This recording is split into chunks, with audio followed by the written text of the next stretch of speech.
Hello everyone, welcome to our channel achievers edu corner. आज के इस वीडियो में हम लोग बात करेंगे पाल कला को लेके। कल के वीडियो में हम लोगों ने मॉडर्न आर्ट के बारे में पढ़ा था। इस तरीके से हम लोग एक एक करके बीपीएससी मेंस के जीएस फर्स्ट का जो हिस्ट्री सेक्शन है उसके हर एक टॉपिक को कवर करेंगे, ठीक है। अगर हम लोग पाल कला की बात करते हैं तो when you are answering the question, सबसे पहले कुछ बेसिक चीजों को आपको इंट्रोडक्शन में डालना होता है, ठीक है। वो बेसिक चीज क्या है? तो सबसे पहले कि ये पाल कला का जो फ्लोरिशमेंट है वो कब से कब तक था, मीन्स टाइम पीरियड, इसका काल क्या था। तो अगर हम लोग काल की बात करें तो पाल कला का जो काल है दैट इज 8वीं सदी से 12वीं सदी, ठीक है। ये इसका टाइम पीरियड है, ठीक है। आफ्टर दैट अगर हम लोग इसके क्षेत्र की बात करें, मीन्स किस एरिया में इसका फ्लोरिशमेंट हुआ, तो ये था बंगाल, प्रेजेंट डे बंगाल और बिहार का क्षेत्र, ठीक है। Bengal and Bihar. One more thing which you have to add in your answer कि इससे रिलेटेड जो कलाकार हैं उनके बारे में, ठीक है। तो एक चीज आप जान लो कि पाल कला से जुड़े जो कलाकार हैं उनमें बस 2 ही कलाकार के नाम के बारे में हमें जानकारी मिलती है, और वे हैं एक तो Dhiman and second one is बिथपाल।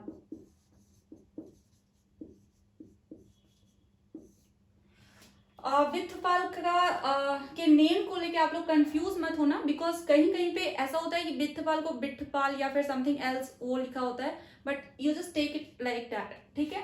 और धीमन की अगर हम लोग बात करें तो ये धर्मपाल के काल के ये आर्टिस्ट थे, एंड ये बिथपाल जो थे ये देवपाल के काल के थे, ठीक है। तो बिथपाल देवपाल कालीन, धीमन धर्मपाल कालीन, ठीक है। ये कुछ बेसिक पॉइंट्स हैं जो कि आप लोगों को अपने आंसर में ऐड करना है। अब हम लोग इसके वेरियस फॉर्म्स को देख लेते हैं, इस कला से जुड़े विभिन्न आयामों को देखते हैं, और उन आयामों, उन सेक्ट्स के अंडर में ही हम लोग इसके कैरेक्टरिस्टिक को जानेंगे, ठीक है।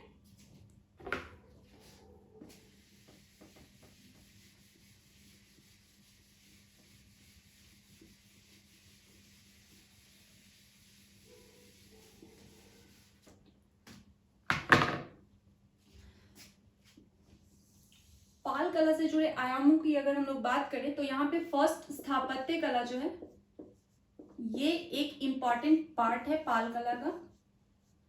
आफ्टर दैट सेकेंड इज चित्रकला एंड देन मूर्ति कला।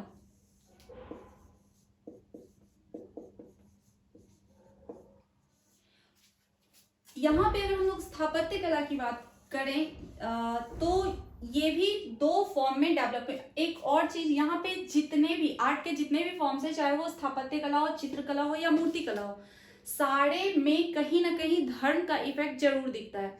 और ये जो धर्म का प्रभाव है ये 2 धर्मों से प्रभावित था। फर्स्ट वन इज बौद्ध धर्म एंड सेकेंड इज वैदिक धर्म, ठीक है। यहाँ पे अगर हम लोग स्थापत्य कला की बात करें तो स्थापत्य कला के वेरियस फॉर्म्स हम लोग को देखने को मिलते हैं, और ये 2 टाइप से डेवलप हुआ। फर्स्ट तो बुद्धिज्म से रिलेटेड यानी कि बौद्ध स्थापत्य कला, and second one is Hindu धर्म से रिलेटेड यानी कि हिंदू धर्म से रिलेटेड स्थापत्य कला, संबंधित स्थापत्य कला, ठीक है। अगर हम लोग बौद्ध धर्म की बात करते हैं तो इसके वेरियस फॉर्म्स हम लोगों को देखने को मिलते हैं, लाइक विहार, चैत्य, स्तूप। ये कुछ ऐसे स्थापत्य कला के उदाहरण हैं जो कि बुद्धिज्म से रिलेटेड हैं, और पाल काल में इनका विकास देखने को मिलता है। अगर हम लोग हिंदू धर्म से रिलेटेड वी कैन से स्थापत्य कला की बात करें तो हिंदू धर्म से रिलेटेड मंदिर इस काल में देखने को मिलते हैं, ठीक है। अब हम लोग बात करते हैं चित्रकला की। तो चित्रकला की अगर बात की जाए तो इसके भी 2 फॉर्म्स हम लोगों को देखने को मिलते हैं। फर्स्ट वन इज पांडुलिपि चित्र एंड सेकेंड वन इज भित्ति चित्र, ठीक है। अगर हम लोग मूर्ति कला की बात करें तो इसके भी 3 फॉर्म्स हम लोग को, या फिर 3 तरीके के मूर्ति हम लोग को देखने को मिलते हैं। फर्स्ट वन वॉज कांस्य मूर्ति, यानी कांसे की बनी मूर्ति या धातु मूर्ति हम लोग बोल सकते हैं, ठीक है। दैट सेकेंड वन वॉज पत्थरों से बनी मूर्तियां यानी कि प्रस्तर मूर्तियां, and the third one is मृण मूर्तियां, या फिर हम लोग अगर इसको सिंपल लैंग्वेज में समझने की कोशिश करें तो मिट्टियों से बनी मूर्तियां। ये आपका एक ग्राफ है जिसके थ्रू आप अपने आंसर राइटिंग के टाइम में भी इस ग्राफ को बना सकते हो और ये डिस्क्राइब कर सकते हो कि इस टाइम में जो कला के वेरियस फॉर्म्स डेवलप हुए वो किस तरीके से डेवलप हुए और किस तरीके से किस फॉर्म में कौन कौन सा पार्ट था। ठीक है, लाइक अगर हम लोग स्थापत्य कला की बात करें तो बौद्ध धर्म और हिंदू धर्म से रिलेटेड स्थापत्य, बौद्ध धर्म में विहार, चैत्य और स्तूप, हिंदू धर्म में मंदिर, चित्रकला में पांडुलिपि चित्र और भित्ति चित्र। अगर हम लोग मूर्ति कला की बात करें तो कांस्य मूर्तियां, प्रस्तर मूर्तियां और मृण मूर्तियां। अब हम लोग वन बाय वन यहां से स्टार्ट करेंगे और हर एक पार्ट को, हर एक सेट को हम लोग देखेंगे कि उसकी क्या विशेषताएं थी। ठीक है, तो लेट्स स्टार्ट इट।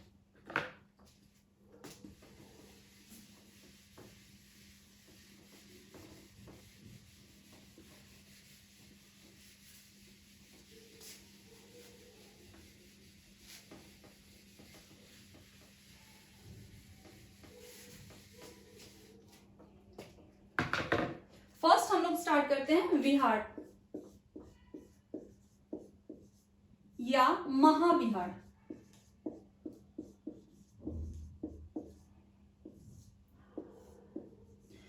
विहार या महाविहार की अगर बात की जाए तो सबसे पहले तो वो विहार होता क्या है ना।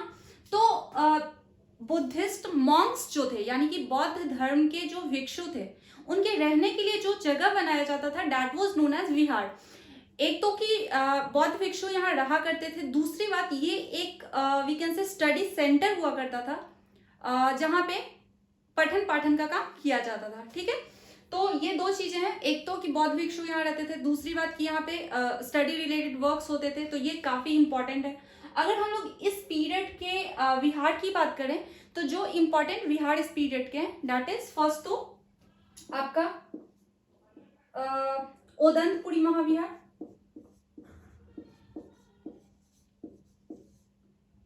देन विक्रमशिला,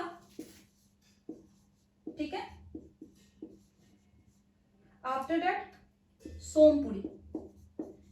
अगर हम लोग बात करें कि इसको किसने बनवाया था तो अगर हम लोग ओदंतपुरी महाविहार की बात करें तो ओदंतपुरी धर्मपाल ने बनवाया था, और अगर हम लोग विक्रमशिला और सोमपुरी महाविहार की बात करें तो अगर हम लोग ओदंतपुरी की बात करें तो देवपाल ने इसे बनवाया था, और विक्रमशिला और सोमपुरी की अगर हम लोग बात करें तो धर्मपाल ने इसे बनवाया था। इसके अलावा एक और चीज आप देख सकते हो कि नालंदा महाविहार के बारे में आप लोगों ने सुना था कि उसके रख रखाव के लिए, उसके सही ढंग से चलने के लिए, संचालन के लिए इन लोगों ने 200 गांव का दान किया था कि उससे जो भी टैक्स आएगा उसका यूज नालंदा महाविहार के संचालन के लिए किया जाएगा। तो वो तो अदर थिंग है, बट अगर हम लोग महाविहार के निर्माण की बात करें तो ओदंतपुरी, विक्रमशिला और सोमपुरी महाविहार ऐसे महाविहार के एग्जाम्पल्स हैं जो कि इस पीरियड में बनाए गए थे। ठीक है, इसके अलावा जो हम अगर हम लोग इसके स्ट्रक्चर की बात करें तो सबसे पहले तो ये जो थे वो ईंट से बनाए जाते थे, यानी कि ईंट निर्मित होते थे। बेसिक जो इनका स्ट्रक्चर होता था वो कुछ ऐसा था कि बीच में आंगन, लाइक अगर चारों ओर से रूम्स हैं तो इसके बीच में आंगन बनाया जाता था। बेसिकली ये डबल फ्लोर मतलब इसके 2 स्टोरेज होते थे, यानी कि उसको हम लोग बोल सकते हैं 2 मंजिला होते थे। ठीक है, और ये सारा कुछ महाविहार में आप ऐड कर सकते हो। सेकेंड जो हमारा पार्ट है बौद्ध स्थापत्य कला से जुड़ा दैट इज स्तूप। स्तूप की अगर हम लोग बात करें तो already we have discussed about this कि स्तूप होता क्या है इन मॉडर्न कला। मॉडर्न कला में हम लोगों ने बात किया था कि स्तूप क्या होता है। स्तूप एक्चुअली एक ऐसा प्लेस होता है या एक ऐसा स्ट्रक्चर होता है जहां पे गौतम बुद्ध के या फिर बुद्धिज्म से जुड़े जो भी इंपॉर्टेंट पर्सन्स हैं उनके रेलिक्स को रखा जाता है। ठीक है, तो अगर हम लोग स्तूपास की बात करें तो हम लोग इन सारी चीजों को ऐड कर सकते हैं। उसके अलावा यहाँ पे हम लोग बेसिकली स्ट्रक्चर जो है स्तूपा का उसको हम लोग पहले देख लेते हैं। ठीक है,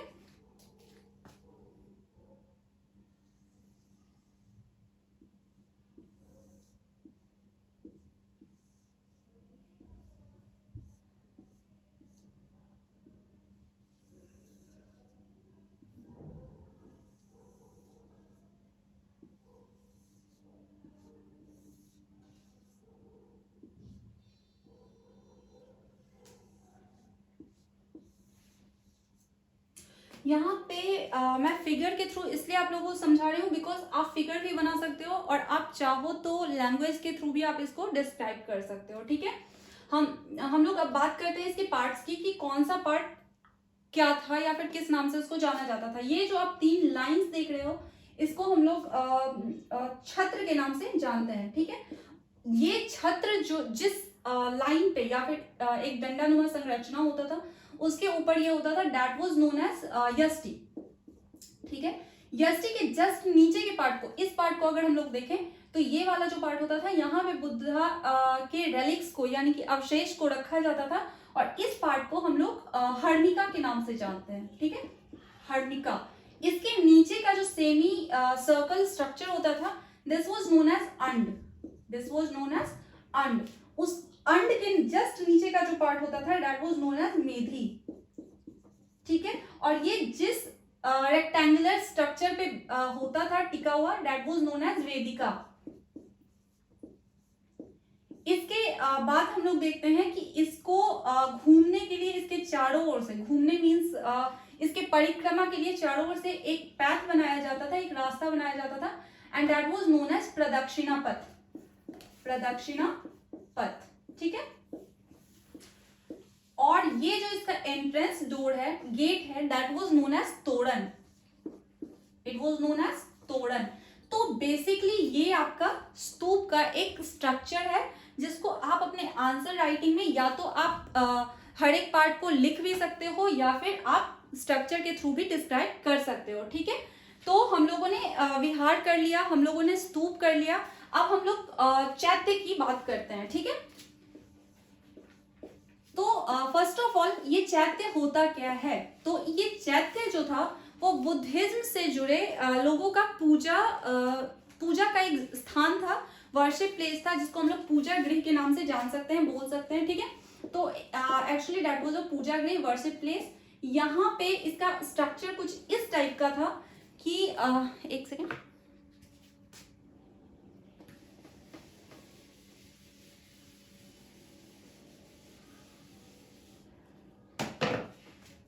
इसका स्ट्रक्चर कुछ इस टाइप का था कि इस तरीके से एक शेप होता था, आउटर शेप, ये वॉल होता था यहाँ पे और यहाँ पे इसके निकलने के लिए एक या फिर एंट्री के लिए एक गेट होता था एंड इसके बाद यहाँ पे कुछ इस टाइप का स्ट्रक्चर देखने को मिलता है, ठीक है।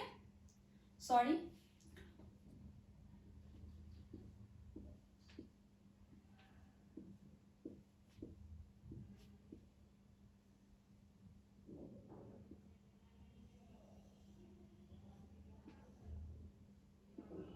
ये कुछ पिलर बेस्ड इस टाइप का स्ट्रक्चर होता था एंड यहाँ पे गौतम बुद्ध का की स्टैचू को लगाया जाता था। इट मीन्स यहाँ पे गौतम बुद्ध के स्टैचू को लगाया जाता था।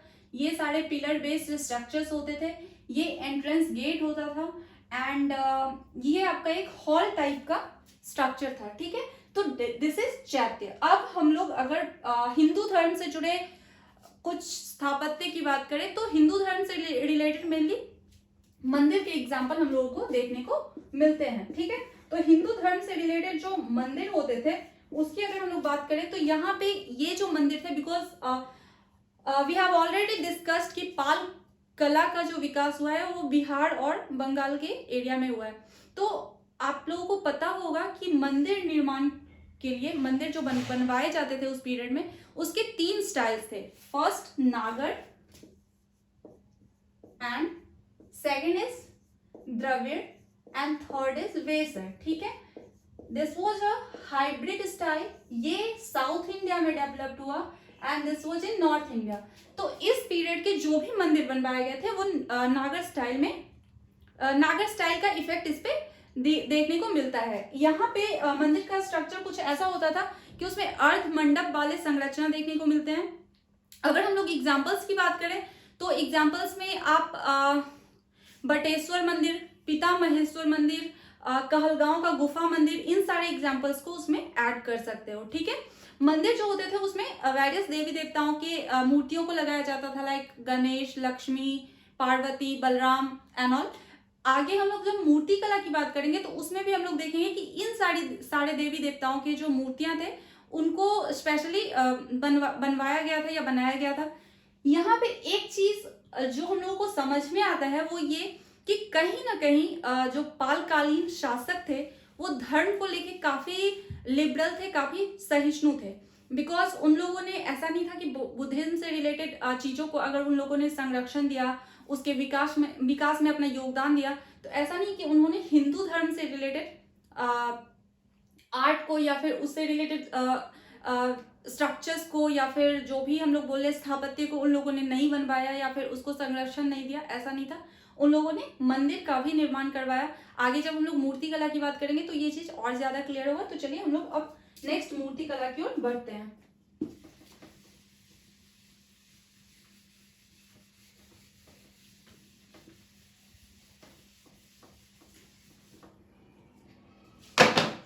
अगर हम लोग मूर्ति कला की बात करें तो already I have told you कि मूर्ति कला के भी 3 फॉर्म्स इस टाइम हम लोगों को देखने को मिलते हैं। फर्स्ट, प्रस्तर मूर्तियां।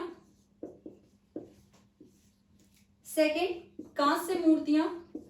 एंड थर्ड वन इज मृण मूर्तियां या फिर मिट्टी के बने मूर्तियां। ठीक है,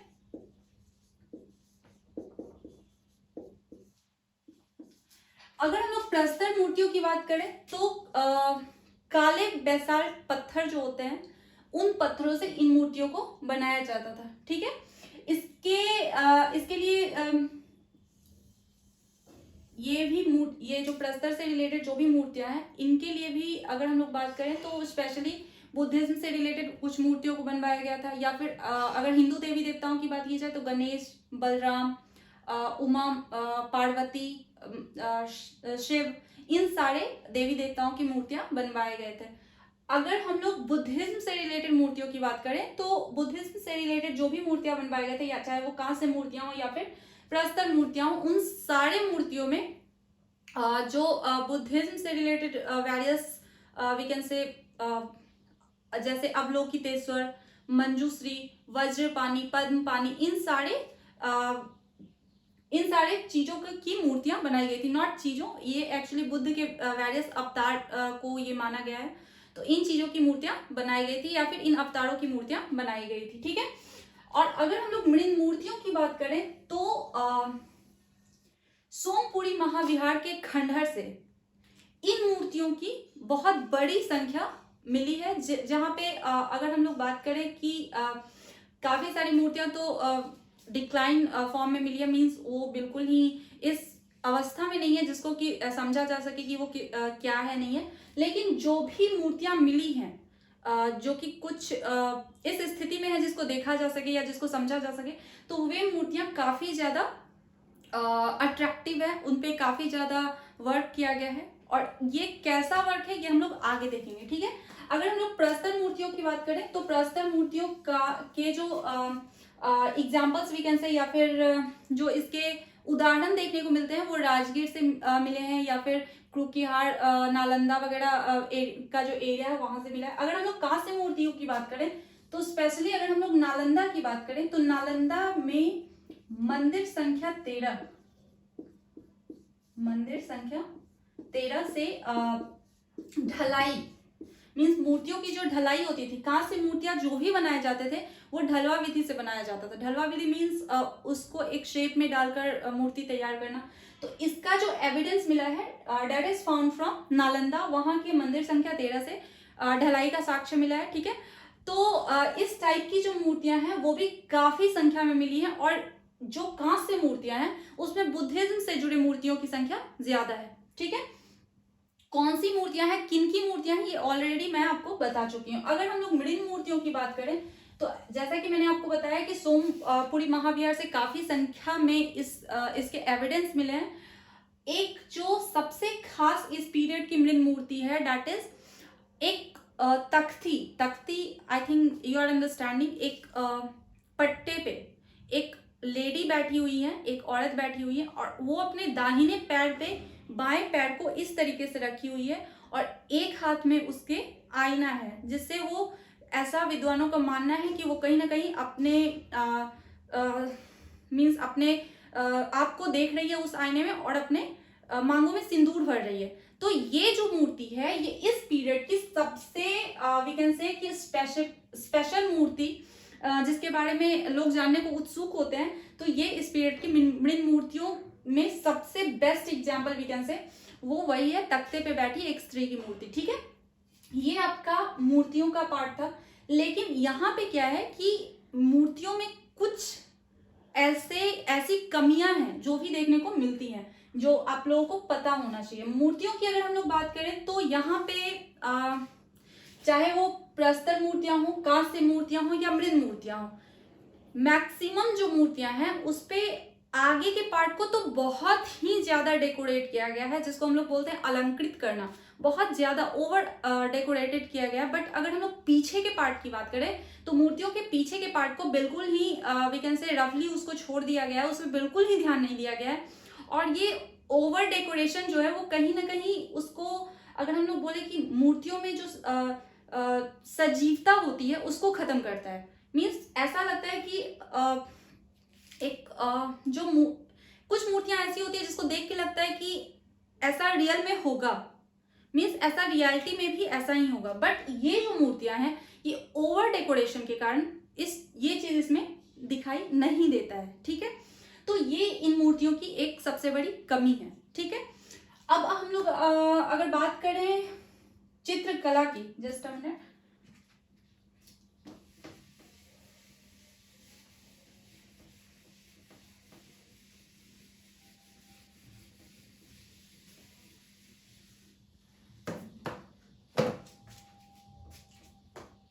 अगर हम लोग चित्रकला की बात करते हैं तो वी हैव ऑलरेडी डिस्कस्ड कि ये भी दो टाइप के थे या दो तरीके से डेवलप होते हुए दिखाई देते हैं। एक तो पांडुलिपि चित्र एंड सेकेंड वन इज भित्ति चित्र।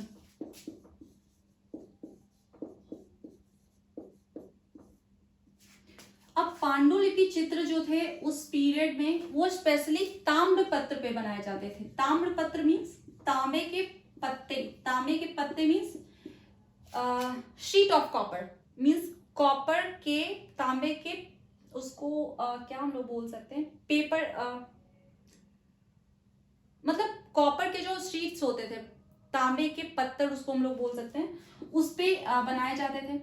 और ये जो भित्ति चित्र थे, ये भित्ति चित्र as you can see from name only कि ये दीवारों पे बनाए जाते थे। ठीक है, ताम्रपत्र की अगर हम लोग पांडुलिपि चित्र की अगर हम लोग बात करें तो यहाँ पे इन दोनों, पहले तो हम लोग बात कर लेते हैं कलर्स की। इन दोनों चित्रों को बनाने के लिए बहुत सारे कलर्स का यूज किया जाता था, लाइक सफेद, गुलाबी, बैगनी, हरा,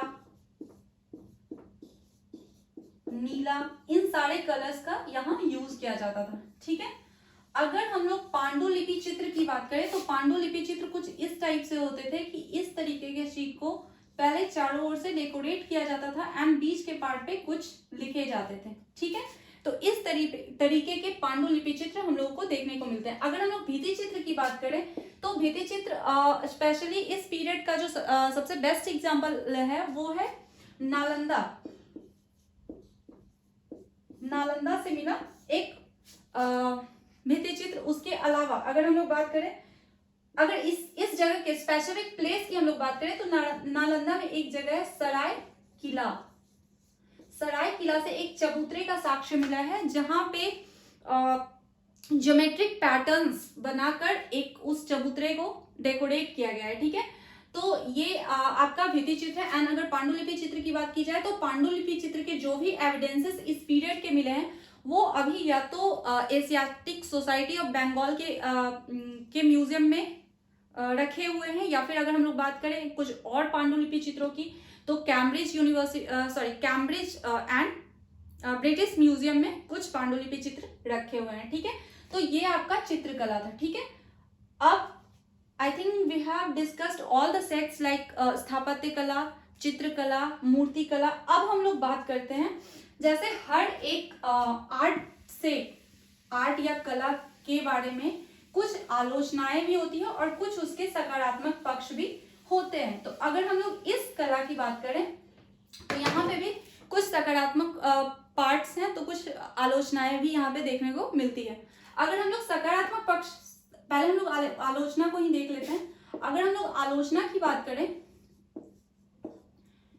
तो कई विद्वान कई पॉइंट्स को लेके इस कला की आलोचना करते हैं, ठीक है।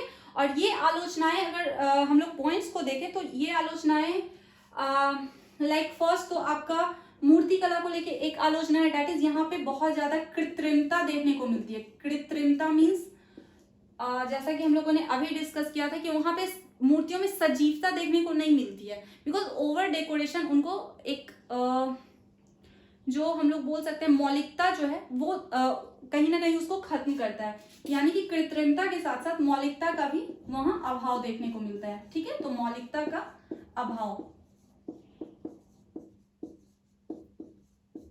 उसके अलावा अगर हम लोग अदर एग्जांपल्स की बात करें देन कुछ विद्वानों का ऐसा भी मानना है कि बिकॉज केवल दो आर्टिस्ट के बारे में हम लोगों को पता है, first one is Dhiman and second one is Bithpal. तो कहीं ना कहीं विद्वान ऐसा मानते हैं कि केवल धीमन और बिथपाल तक इसकी सीमितता थी, धीमन और बिथपाल तक इसकी सीमितता थी।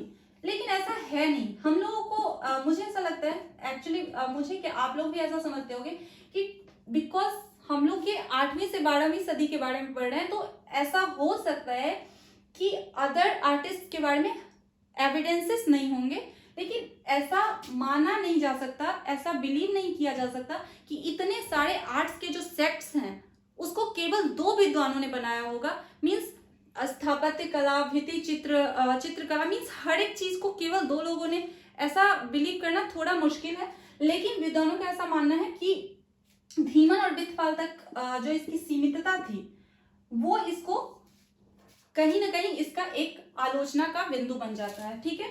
अगर हम लोग नेक्स्ट पॉइंट की बात करें तो ये धर्म बेस्ड था, यानी कि धर्म का इस पे बहुत ज्यादा अत्यधिक प्रभाव देखने को मिलता है, ठीक है। तो ये आपका कुछ जो भी आलोचना के बिंदु है वो है, ठीक है।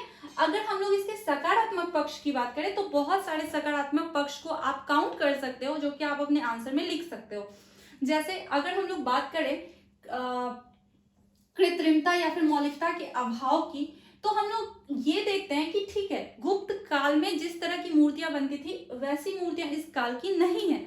बट अगर कुछ मूर्तियों की हम लोग बात करें तो कुछ मूर्तियां ऐसी है जो कि उस टाइम के लिए बेस्ट एग्जाम्पल सेट करती है, जैसे तख्ती पे बैठी स्त्री की मूर्तियां, ठीक है। और ये एक ऐसा पीरियड था जिसने आगे की कला के विकास को रास्ता दिखाया, ठीक है। तो ये भी एक इसका सकारात्मक पक्ष है।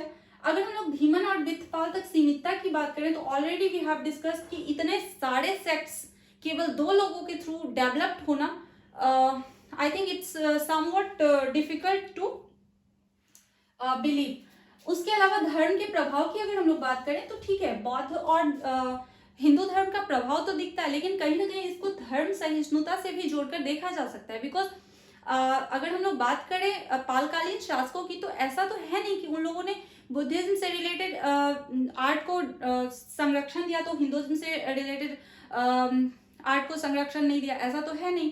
तो इस चीज को भी हम लोग नहीं मान सकते हैं। दूसरी बात जो इसका सबसे बड़ा पॉजिटिव पॉइंट है वो ये है कि आप लोगों ने जब ये कला पाल कला के बारे में पढ़ा है तो आप लोगों ने देखा है कि चाहे वो स्थापत्य कला हो, चाहे वो मूर्ति कला हो, चाहे वो चित्रकला हो, कहीं ना कहीं सांस्कृतिक तत्व जो है और धार्मिक तत्व जो है उसका एक समावेश है यहाँ पे। मीन्स धार्मिक और सांस्कृतिक तत्व एक जगह मिल रहा है। जैसे जो भी मृण मूर्तियां मिली हैं उससे हम लोग को वहां के खान पान, रहन सहन, इन चीजों के बारे में पता चलता है। लेकिन अगर हम लोग अदर मूर्तियों की बात करें तो उससे हम लोग को उस टाइम के धर्म के बारे में पता चलता है।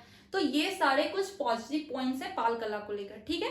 तो ये आपका ओवरऑल पाल कला को मैंने समझाने का कोशिश किया है। मैं उम्मीद करती हूँ कि आप लोगों को समझ में आया होगा। नेक्स्ट डे हम लोग बात करेंगे पटना कलम के बारे में, ठीक है। अगर ये वीडियो आप लोगों के लिए बेनिफिशियल है तो please do subscribe my channel and share with your friends also. Thank you.